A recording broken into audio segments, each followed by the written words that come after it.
Now, top UN official says all evidence has been presented point to Myanmar's intentional cleansing of the Rohingya Muslims that could amount to genocide. Take a listen. International crimes were committed in Myanmar. Rohingya Muslims have been killed, tortured, raped, burned alive and humiliated solely because of who they are.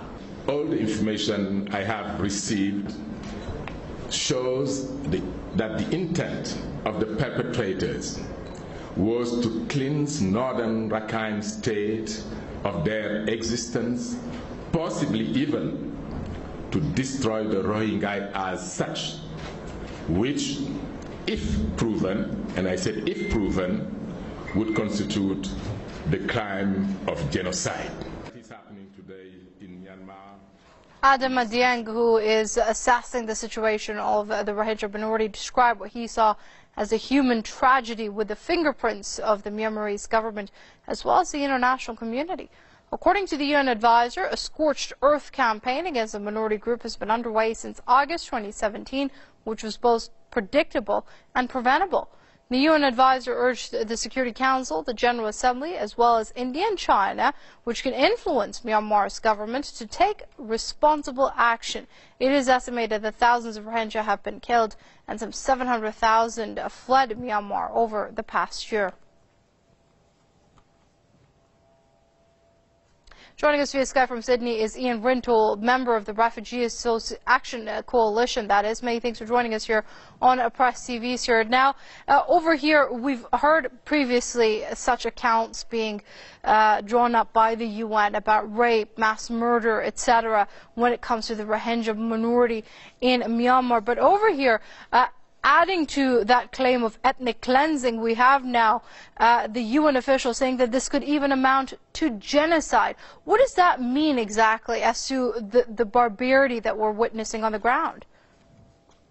Well, it is an astonishing level of barbarity, and which it's impossible to describe, I think. And by using the term genocide, I think it is raising, the whole conception of trying to wipe out, a grouping of people, and that is clearly what has been behind the ethnic cleansing of the Rohingya that it's been undertaken by the Myanmar state, by the Burmese state, and it's long before due that there was much stronger, international pressure brought on Myanmar and Aung San Suu Kyi for their direct involvement in the genocide that's taking place in Rakhine State. Right now, so the UN official said also that as far as his investigations show, he has seen what has happened in Rakhine State, a human tragedy with the fingerprints of the Myanmarese government as well as the international community. What do you say to that? Well, I think the only thing I'm a little concerned about at all is that there's a qualification. I mean, it is very, very clear, I think, for the whole history from August last year that is exactly what we are looking at. I don't think it's, we need any more time for investigations. It's very clear, and that we have looked. And I'm speaking from Australia and from a place where our Prime Minister, before August last year, but our Prime Minister refused to allow boats that were carrying Rohingya refugees to actually land in Australia, and actually called on some other Southeast Asian countries to turn them away, Indonesia, Malaysia, and Thailand. Now, that's not the international response we need.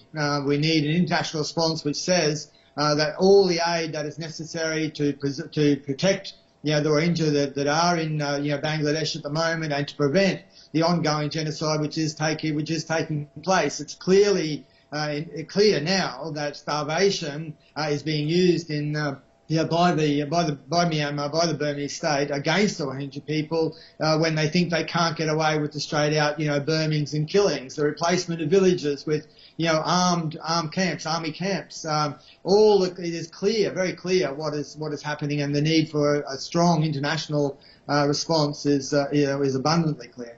All right, let's leave it there for now. That's Ian Rintoul, member of the Refugee Action Coalition, joining us via Skype from Sydney. Mr. Rintoul, thank you very much indeed for your comments here on Press TV.